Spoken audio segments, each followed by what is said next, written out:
السلام علیکم میرے پیارے بچوں، کیسے ہو آپ سب لوگ؟ امید ہے آپ لوگ ٹھیک ہوں گے۔ آپ سے ہمیشہ کی طرح کی ریکویسٹ ہے کہ آپ لوگ درود شریف پڑھ لیں تاکہ آج کی کہانی کا ہم باقاعدہ آغاز کر سکیں۔ آج کی کہانی بہت انٹرسٹنگ ہونے والی ہے۔ آپ سے ایک اور ریکویسٹ بھی ہے کہ آپ لوگ 5 وقت کی نماز ڈیلی ادا کیا کریں اور قرآن پاک کی تلاوت پڑھنا ترجمہ کیا کریں، اسی سے انسان کی نجات اور بھلائی ہے۔ چلیے پڑھتے ہیں کہانی کی طرف۔ کہانی شروع ہوتی ہے انڈیا کے خوبصورت گاؤں جام نگر سے، جہاں پر ایک غریب پریوار رہتا تھا۔ پریوار کیا رہتا تھا؟ ایک سسر اور ایک بہو تھی۔ معاملہ کچھ یوں ہے کہ بوڑھے غریب پریوار میں ایک سسر ہوتا ہے اور ایک بہو ہوتی ہے۔ سسر کی جو بیوی ہوتی ہے وہ سسر کی بیوی اور اس کا بیٹا روڈ ایکسیڈنٹ میں اپنی جان دے دیتے ہیں، اور دوسری طرف اس کی بہو اور وہ سسر رہ جاتے ہیں۔ وہ بہت غریب پریوار کے ہوتے ہیں۔ پہلے تو سارے گھر کا بوجھ، سارے پریوار کا بوجھ اس کے بیٹے نے اٹھایا ہوتا ہے، جو کہ ایک دکان کرتا تھا۔ مگر اب حالات اتنے خراب ہو چکے تھے کہ قرضہ لے کر انہیں آخرکار وہ قرضہ اتارنے کے لیے اپنے بیٹے کی کمائی کی بنائی ہوئی، حق حلال کی بنائی ہوئی دکان بیچنا پڑتی ہے۔ وہ دکان بیچ دیتے ہیں۔ اب ان کی آمدنی کا کوئی ذریعہ نہیں رہتا۔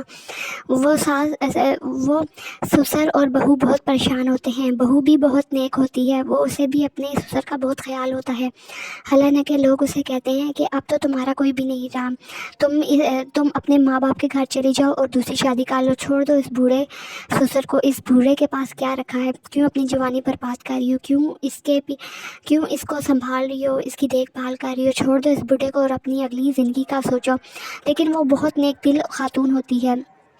وہ سسر کو اپنے باپ کی جگہ سمجھتی ہے۔ وہ بہت نیک کار لڑکی ہوتی ہے۔ اس کے دل میں کبھی بھی یہ گمان نہیں گزرتا کہ میرا اب اس گھر میں کچھ نہیں رہا، میں اس بوڑھے سسر کی خدمت کیوں کروں، میں تو جا رہی ہوں باپ کے گھر اور جا کر دوسری شادی کر لیتی ہوں۔ اس نے کبھی بھی ایسا نہیں سوچا۔ اسے اپنے سسر کا بہت دکھ ہوتا ہے۔ وہ سسر کے ساتھ مل کر ایک ڈھابا کھولتی ہے۔ پہلے ان کے پاس پیسے نہیں ہوتے، وہ چھوٹی سی ریڑھی پہ ڈھابا کھولتے ہیں۔ اب ان کا کاروبار چلنے لگتا ہے۔ دوسرے گاؤں والے بھی یہاں ان کے ڈھابے پر آ کر نان پکوڑے کھاتے ہیں۔ ان کے نان پکوڑے بہت مشہور ہوتے ہیں۔ سب لوگ ان کے نان پکوڑوں کی تعریف کرتے ہیں اور بہت پسند کرتے ہیں۔ بڑے چھوٹے، بوڑھے جوان، بزرگ، یعنی کہ ہر ایک کو ان کے نان پکوڑے بہت پسند آتے ہیں۔ نان پکوڑے کے ساتھ وہ پودینے کی چٹنی دیتے ہیں جو کہ بہت لذیذ ہوتی ہے، اور کھانے والا ایک بار کھائے تو بار بار کھاتا ہے۔ کھانے والا اپنی انگلیاں تک چاٹتا ہے۔ یہ ان کے ہاتھ میں اللہ تعالیٰ نے اتنی لذت رکھی ہے۔ پھر ان کے پاس اتنے پیسے ہو جاتے ہیں کہ یہ ایک وین لیتے ہیں، وین میں ہی اپنا ڈھابا کھولتے ہیں، اور اب یہ گاؤں گاؤں جا کر بھی بیچنا شروع کر دیتے ہیں، کیونکہ ان کے نان پکوڑوں کی دھوم دوسرے گاؤں تک بھی پھیل چکی تھی۔ اب یہ وہاں پر جا کر بھی اپنے نان پکوڑے بیچتے ہیں اور لوگ خوشی سے ان کے نان پکوڑے کھاتے ہیں۔ بچے تو اپنے اسکول میں بھی لنچ میں بھی نان پکوڑے لے کر جاتے ہیں۔ لوگ اسے اپنے مہمانوں کو بھی سرو کرتے ہیں، ان کے آگے بھی نان پکوڑے پیش کرتے ہیں۔ ان کے نان پکوڑوں میں بہت لذت ہوتی ہے، جو ایک بار کھاتا ہے وہ کھاتا رہ جاتا ہے۔ اب نان پکوڑوں کے ساتھ انہوں نے چائے دینا بھی شروع کر دی تھی۔ یہ بہت اعلیٰ کوالٹی کی اور معیاری نان پکوڑے بناتے ہیں، جو کہ ایک بار یا 2 بار آئل سے نکالتے ہیں، اس کے بعد نیا آئل ڈالتے ہیں۔ اب اسے ہارٹ کی پرابلم بھی نہیں ہوتی اور یہ اعلیٰ کوالٹی کے ہوتے ہیں۔